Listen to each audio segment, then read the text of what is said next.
Hello दोस्तों, क्या private bank में पैसा रखना सुरक्षित है?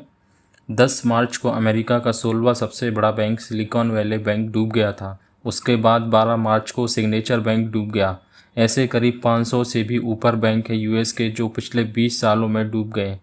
यूएस में करीब 4,844 इंश्योर्ड कॉमर्शियल बैंक हैं according to the Federal Deposit Insurance Corporation FDIC।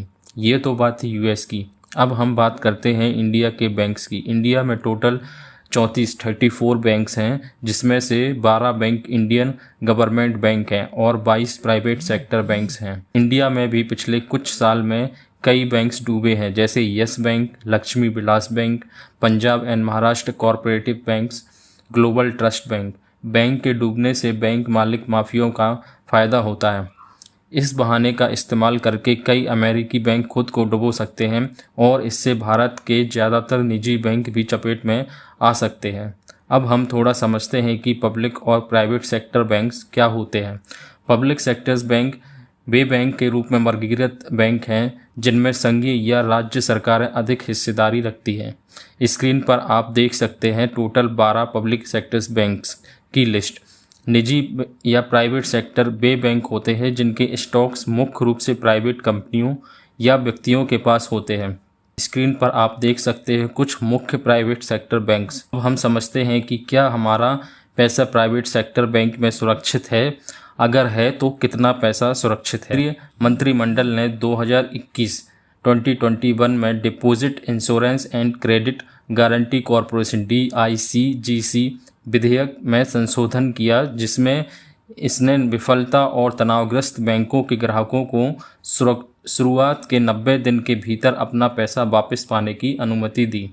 90 दिनों की अवधि को 45 दिनों की 2 अवधियों में बांटा गया है। इस संशोधन के साथ जमाकर्ता 5 लाख रुपए तक की धनराशि निकाल सकते हैं, भले ही बैंक वर्तमान में तनाव में हो।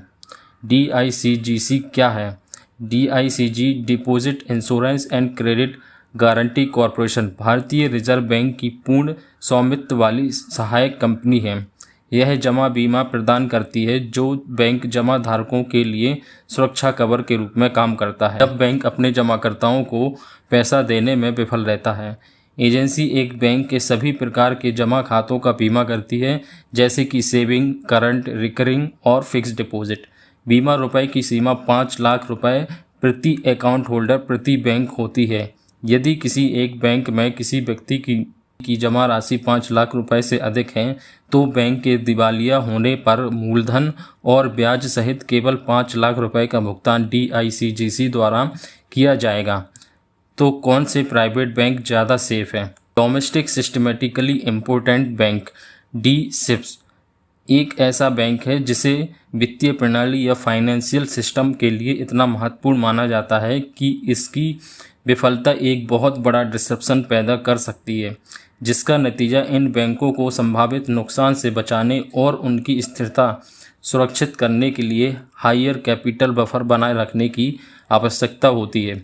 भारत में RBI ने 2015 से DSIB यानी डोमेस्टिक सिस्टमेटिकली इम्पोर्टेंट बैंक्स से निपटने के लिए एक ढांचा स्थापित किया है, जिसके लिए केंद्रीय बैंकों को नामित बैंकों के नामों का खुलासा करना होगा और उन्हें उनके सिस्टमेटिक इम्पोर्टेंस के आधार पर उपयुक्त बकेट में रखना होता है। इनमें से किसी भी बैंक की विफलता देश भर में आवश्यक आर्थिक सेवाओं के लिए प्रणालीगत और महत्वपूर्ण व्यवधान पैदा कर सकती है और आर्थिक संकट पैदा कर सकती है। उनके महत्व के परिणाम स्वरूप व्यापक नुकसान को रोकने के लिए सरकार से आर्थिक संकट के समय में इन बैंकों को राहत देने की उम्मीद की जाती है। RBI ने क्रमशः 2015 और 2016 में SBI और ICICI बैंक को DSIB यानी डोमेस्टिक सिस्टमेटिकली इम्पोर्टेंट बैंक्स के रूप में घोषित किया है। 31 मार्च 2017 तक बैंकों के आंकड़ों के आधार पर SBI और ICICI बैंक के साथ HDFC बैंक को भी DSIB के रूप में वर्गीकृत किया गया था। जैसा कि आप स्क्रीन पर देख रहे हैं कि HDFC बैंक और ICICI बैंक को बकेट 1 में रखा गया है और SBI को बकेट 3 में रखा गया है।